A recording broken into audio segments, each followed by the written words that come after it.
Vamos usar o vetor gradiente para procurar o mínimo de uma função aqui.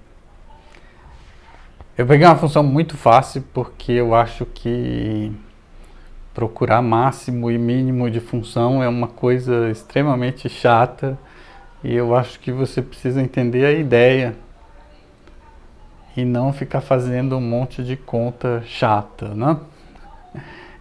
Eu prometi aula passada que nessa aula a gente já ia ver alguma teoria, mas antes eu resolvi fazer esse exercício aqui, né?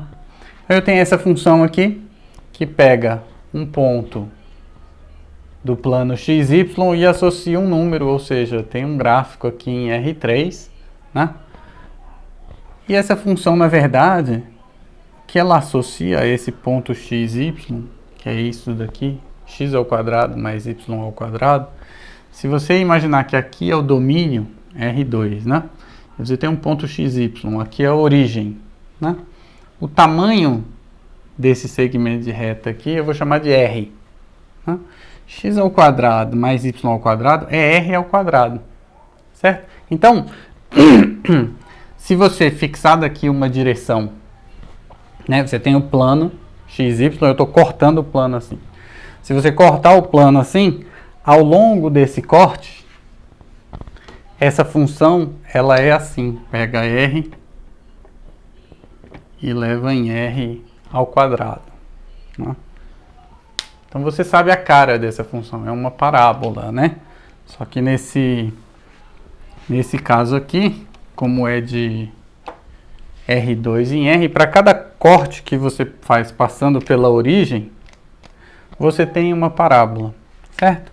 Essa função, se eu não me engano, se chama paraboloide. E ela vai ser uma coisa assim, né? A gente já sabe que vai ter um ponto de mínimo aqui, mas vamos usar o critério do gradiente para verificar que de fato esse critério vai ajudar a gente a encontrar o ponto de mínimo, né? Lembrando, o critério ele não te diz quais são os pontos de mínimo. O que ele faz é excluir um monte de gente que você sabe que não são pontos de mínimo, né? Mas o que sobra pode ser ponto de máximo, pode ser ponto de mínimo, pode não ser ponto de nenhum de nem outro, né? Bom, de qualquer forma, o nosso critério é calcula o gradiente, vê se a função é diferenciável, calcula o gradiente. Se der zero, se não der zero, não é ponto de máximo, né? Agora, se não tiver derivada, ou se a derivada existir e o gradiente for zero, aí pode ser um ponto de máximo, pode ser um ponto de mínimo, pode não ser um ponto de coisa alguma, né? Então, eu vou partir aqui para calcular as derivadas parciais.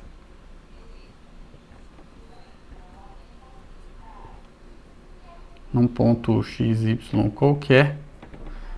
Isso é a derivada desse aqui com respeito a x, mais a derivada daquele lá com respeito a x.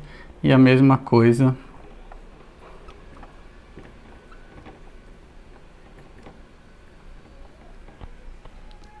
então, aqui a gente está vendo duas coisas. A gente está vendo as derivadas parciais e a gente vê que elas são funções contínuas. Então, de fato, a função f ela é diferenciável em todo ponto, certo? E o gradiente, a gente já tem a cara dele aqui, porque essa é a primeira coordenada e essa é a segunda coordenada, né? Então, o gradiente de f no ponto xy é igual a 2 vezes o próprio vetor xy, né? E onde é que o gradiente é zero? Né?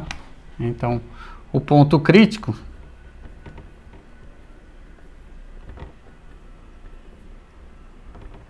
vai ser só a origem. O ponto crítico vai ser a origem. Que é o que a gente estava esperando, né? Tá aqui o gráfico da função. Aqui bem na origem, ela assume o valor de mínimo. Então a gente fez isso e descobriu um ponto que é candidato a ser ponto de mínimo. Depois você vai partir para tentar descobrir se esse cara é mesmo ponto de máximo, ponto de mínimo, coisa assim. Na próxima aula, assim como você tinha no cálculo 1 um critério para ver a concavidade da função, a gente vai ter também um que agora sim na próxima aula eu vou fazer.